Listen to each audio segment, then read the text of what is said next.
Bonjour à tous, aujourd'hui je voulais vous faire un tutoriel sur le fonctionnement d'Illustrator, sur comment utiliser des formes basiques pour pouvoir reproduire un dessin, un modèle donc. Donc moi les modèles que j'ai choisis, c'est des Pokémon, prises sur le Pokédex disponible sur Pokémon.com, donc le site officiel. Donc ils font 475 pixels par 475 pixels, donc c'est la taille que nous allons prendre. Donc 475 par 475. Alors une chose importante à faire, c'est d'afficher la règle et le quadrillage. Moi je vais dézoomer un peu. Ensuite, il faut importer notre modèle, parce qu'on va le faire à partir du modèle. Donc on sélectionne notre modèle, on lui dit que c'est un modèle et on l'importe. Alors ensuite, on voit qu'il ne nous l'a pas bien positionné, donc on vient ici, on décoche le verrou et on peut le positionner. On pense à remettre le verrou pour pas bouger le modèle. Donc ici j'ai choisi de travailler avec un rondoudou parce que c'est un Pokémon qui a des formes relativement simples et faciles donc pour comprendre comment faire. Donc comme je disais, le but de ce tutoriel aujourd'hui, ça va être de voir comment à partir d'une forme simple, on va partir sur des rectangles et des ellipses, comment on fait pour reproduire notre dessin. Et les traits, j'ai oublié, le troisième c'est les traits. Donc on va pas faire entièrement le Pokémon, on va faire que certaines parties pour voir comment on fait. Par exemple, l'oreille ici, ce morceau d'oreille, le creux de l'oreille. Pour le faire, donc on voit que ça fait quand même un triangle, même si on voit qu'il n'est pas droit, on voit qu'il a été déformé, il a été courbé. On voit quand même que c'est un triangle. Donc un triangle, on ne va pas le faire à partir d'une ellipse. Donc c'est logique de venir ici et de choisir un outil de rectangle. Donc on crée notre rectangle. Alors pensez bien par contre, une chose intéressante, ici à demander à ce qu'il n'y ait pas de fond. Et ici sélectionner un fond généralement noir. Bon, ça c'est ce qu'on fait le plus souvent. Hop, je t'ai demandé noir, je t'ai pas demandé blanc. Voilà. Donc pourquoi pas de fond? Parce que vous voyez qu'avec juste le contour, on peut voir tranquillement le dessin qui est dessous. On va venir ensuite appliquer. On va faire une rotation de notre rectangle pour essayer ici de cadrer au mieux, si j'arrive à zoomer, par rapport à la forme que l'on veut.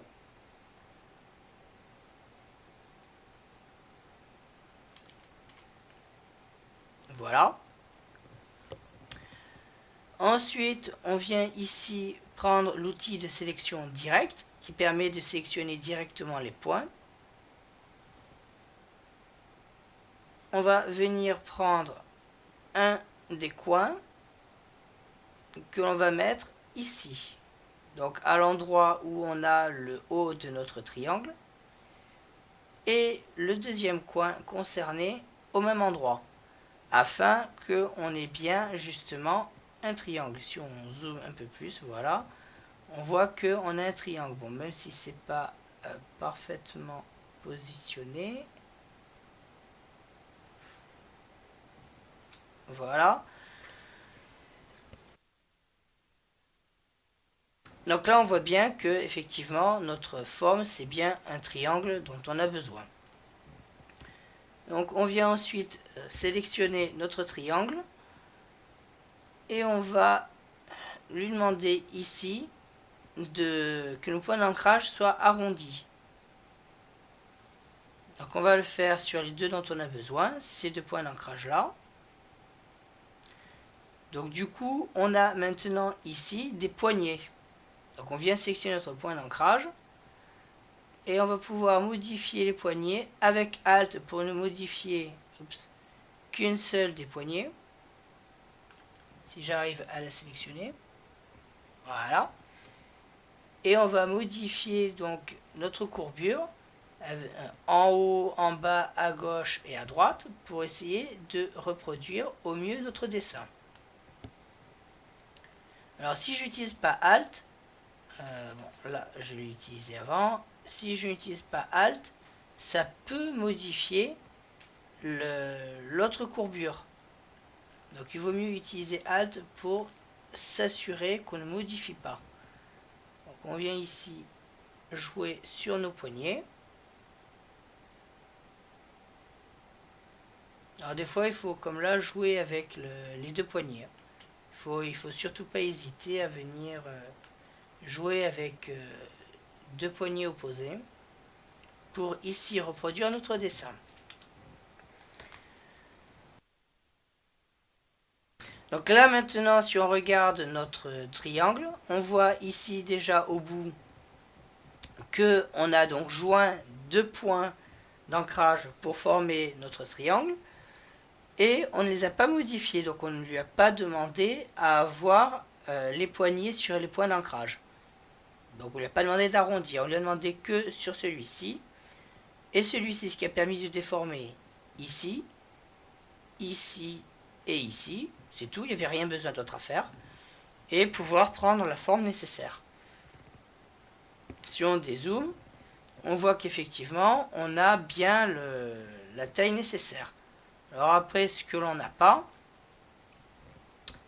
c'est, je vais zoomer un peu plus pour qu'on puisse mieux le voir, ce petit morceau là, et le petit morceau ici. Alors si vous les voulez, il faut prendre un trait, que vous allez mettre d'ici de la pointe à là, et que vous allez courber ensuite.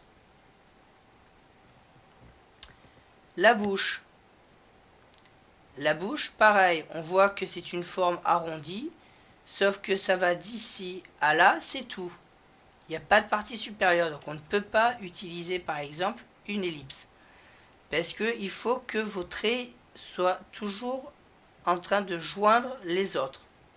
Si vous voulez avoir des traits qui n'ont pas besoin de joindre, c'est ici l'outil trait. L'outil trait, vous avez seulement deux points. Donc on va zoomer. Alors n'hésitez surtout pas à faire des zooms, voire comme là des gros zooms. Donc on met un point ici. Oups. On tire et on va de l'autre côté. On relâche et on a bien notre trait qui a été fait. Donc on voit qu'on a pris les deux extrémités qui forment la bouche. Donc on a la bonne taille. Il ne reste plus qu'à prendre l'outil de sélection directe. De sélectionner pour le coup nos deux points, on en a besoin.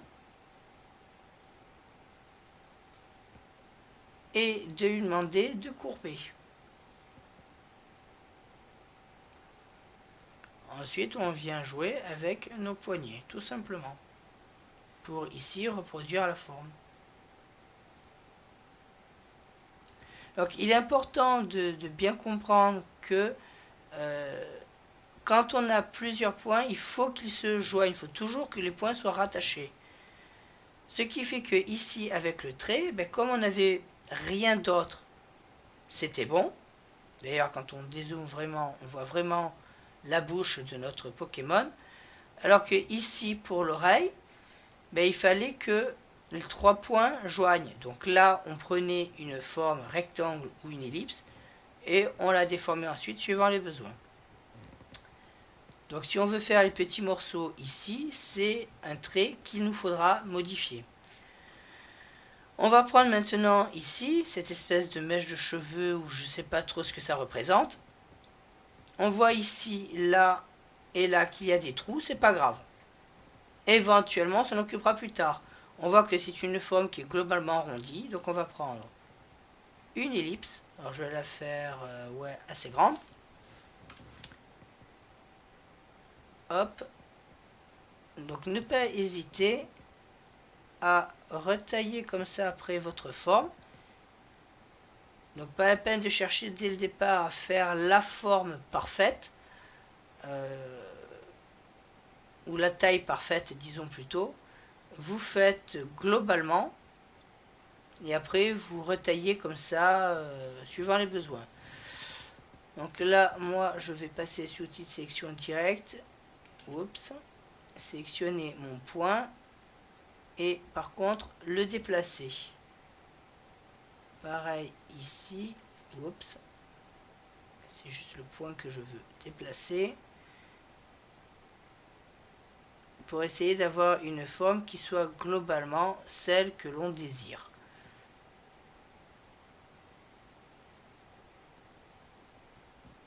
Sauf que ça va poser un problème pour toute cette partie-là. Il va falloir des points en plus. Donc vous prenez, alors que vous êtes en sélection directe, l'outil plume, toujours raccourci P, et vous allez venir ici sur le tracé, créer un nouveau point d'ancrage. Vous repassez sous l'outil de sélection directe et vous déplacez. Tout simplement. Ensuite, on peut venir sélectionner nos poignées. Alors, on va dézoomer un petit peu. On va déplacer. Et on va venir ici tenter d'épouser notre tracé. Alors moi je vais quand même zoomer un peu plus pour mieux voir quand même ce que je fais. Voire même comme là redéplacer un petit peu le point. Donc ça peut prendre du temps. Hein. Moi pour refaire ce genre de Pokémon ça me prend environ 1h30.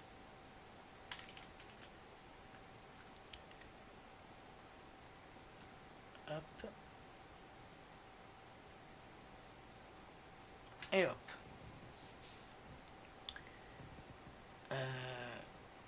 Ouais. Il faut que je retravaille ça. Pour que ici la forme soit quand même respectée un minimum.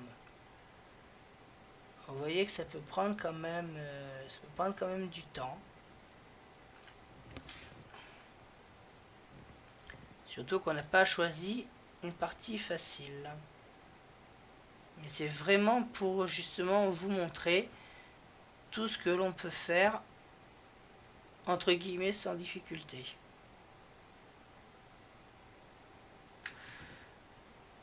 Après moi je commence à avoir un peu l'habitude, donc ça aide pas mal.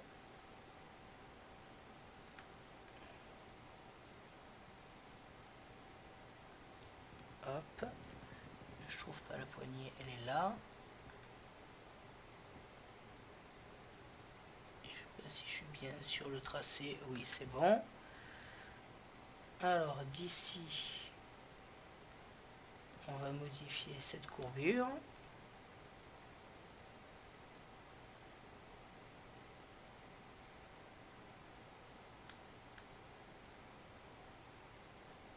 Voilà.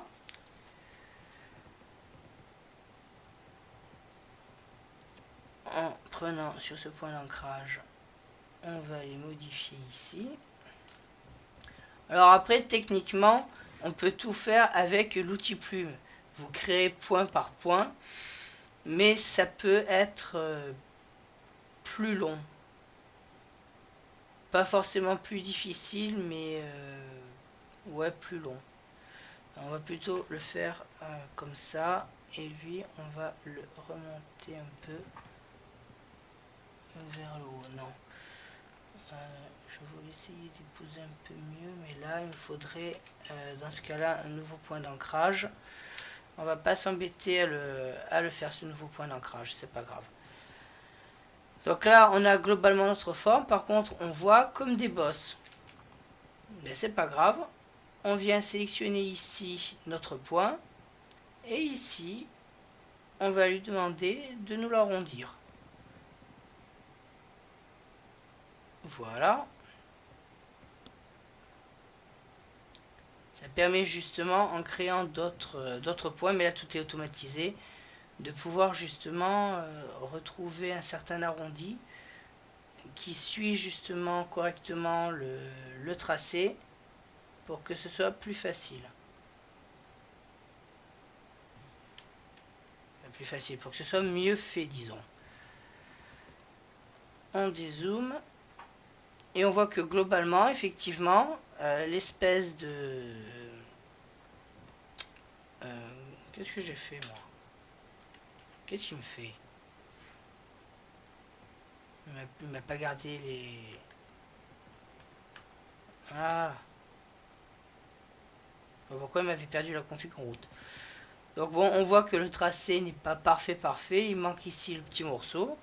Alors ce petit morceau, hein, si on veut le rajouter, on a plusieurs choix. Soit on prend l'outil de trait. On vient ici prendre un trait qui va aller jusqu'ici. Alors il faut bien par contre le mettre sur l'autre. Voilà. Et on lui demande de l'arrondir.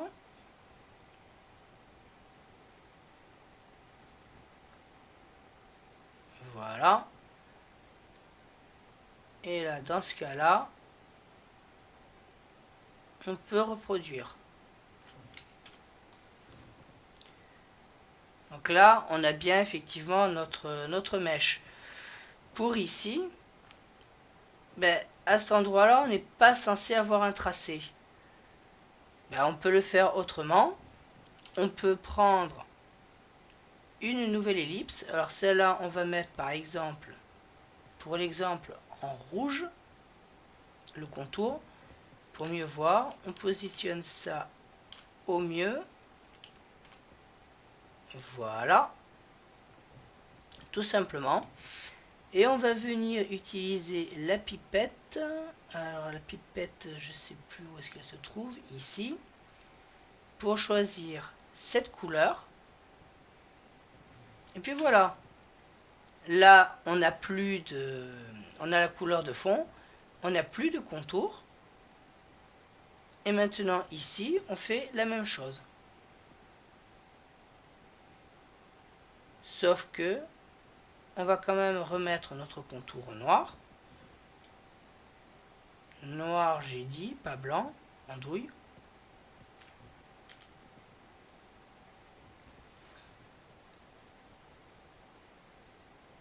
Alors la couleur n'est pas tout à fait la même. Pourquoi, j'en sais rien.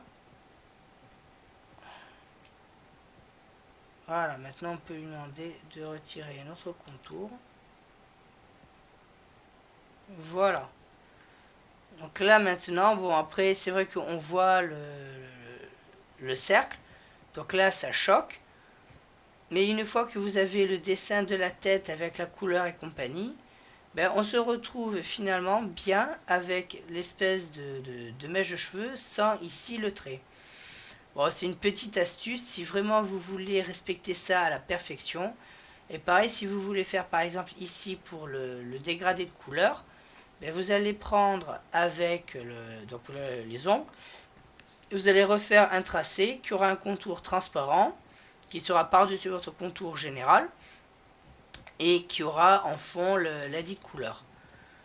Bon, moi généralement je m'embête pas avec ça, parce que le but est juste de reproduire le personnage, et pas forcément les jeux de lumière et d'ombre. Après, chacun le fait un peu comme il veut. En tout cas, ici, donc pour la petite mèche de cheveux, là pour le petit morceau noir qui manquait, vous voyez, on a pris l'outil trait et on a exactement ça. Alors, on aurait pu aussi avoir plus de points d'ancrage et déformer pour faire la courbure ici, la courbure là. Mais ça aurait été un peu plus compliqué. Donc le plus simple dans ce genre de forme, c'est faire le contour général.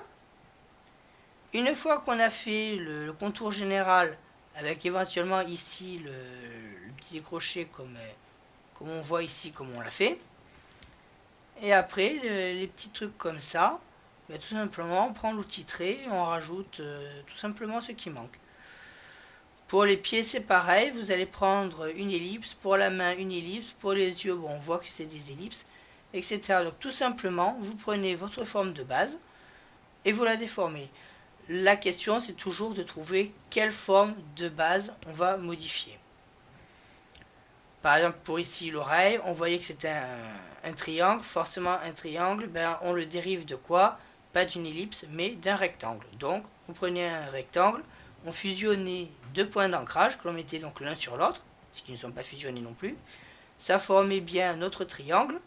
On déplaçait un peu comme on a fait le rectangle au départ pour positionner un peu comme il fallait, avoir à peu près la taille générale. Les points, on les mettait l'un sur l'autre pour former le triangle. À partir de là, on a sélectionné les points d'ancrage concernés. On a demandé l'arrondi pour avoir les poignées permettant de modifier les courbures. Et on a fait nos courbures. Pour l'œil, on voit clairement que c'est une ellipse. Pour ici, effectivement, c'était pas très évident. En fait, on voit que la forme généralement est arrondie. Donc dès qu'on voit que globalement la forme est arrondie, on sait qu'on est avec une ellipse que l'on va déformer. Donc voilà un petit peu sur ce tutoriel, c'était uniquement pour montrer un petit peu comment est-ce qu'on peut reproduire un modèle avec des formes géométriques de base, à savoir le trait, le rectangle et l'ellipse, pour pouvoir donc reproduire le dessin le plus fidèlement possible. Après, comme je disais, vous pouvez prendre l'outil plume, tout faire à la plume. Là, pour le coup, vous avez quasiment tout ce que vous voulez. À part ici le décroché ici que nous avons fait, que la plume ne permettra toujours pas de faire, puisqu'il faut que la forme elle soit complète. Donc, vous allez devoir au milieu faire comme là des petites choses pour pouvoir, des petits cercles, des petites choses pour pouvoir du coup faire cette correction là. Voilà. On va s'arrêter là donc pour ce tutoriel. Dans la description, je vous ai mis mon DeviantArt. J'y mettrai dessus ce rond doudou.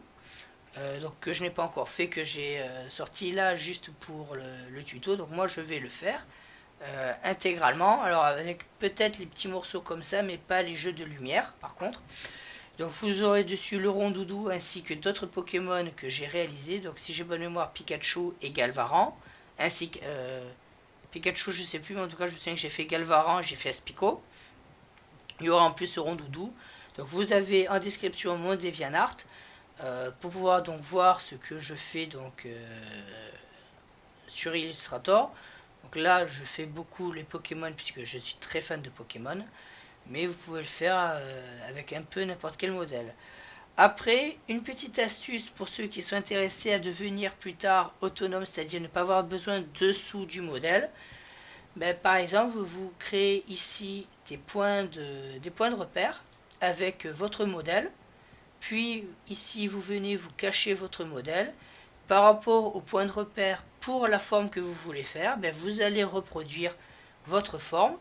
Puis vous allez venir supprimer, sélectionner ici par exemple et supprimer vos points de repère, en mettre d'autres, recacher de nouveau votre modèle et ainsi de suite.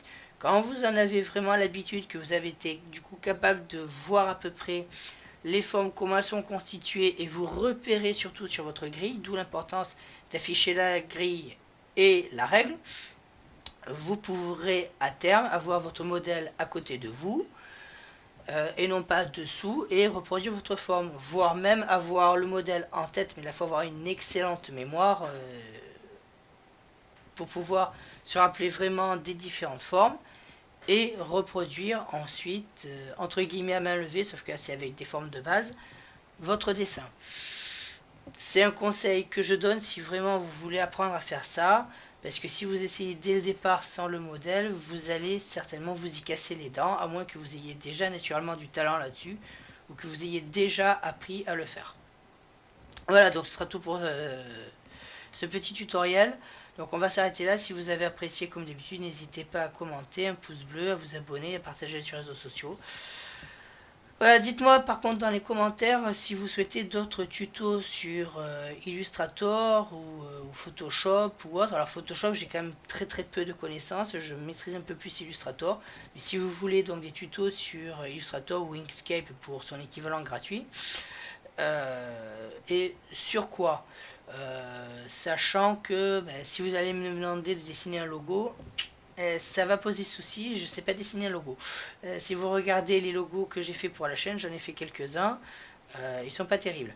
Donc à ce niveau là ce n'est pas possible. Par contre dès que ça va être prendre un modèle et le reproduire, voire le simplifier, aucun souci, je vous montre comment on fait. Si vous butez par exemple sur une forme particulière du modèle, ben, vous me donnez le lien vers le modèle et je vous montre dans un tuto comment reproduire le modèle, ou en tout cas la partie du modèle qui vous pose problème. Voilà. Mais moi je vous dis à bientôt.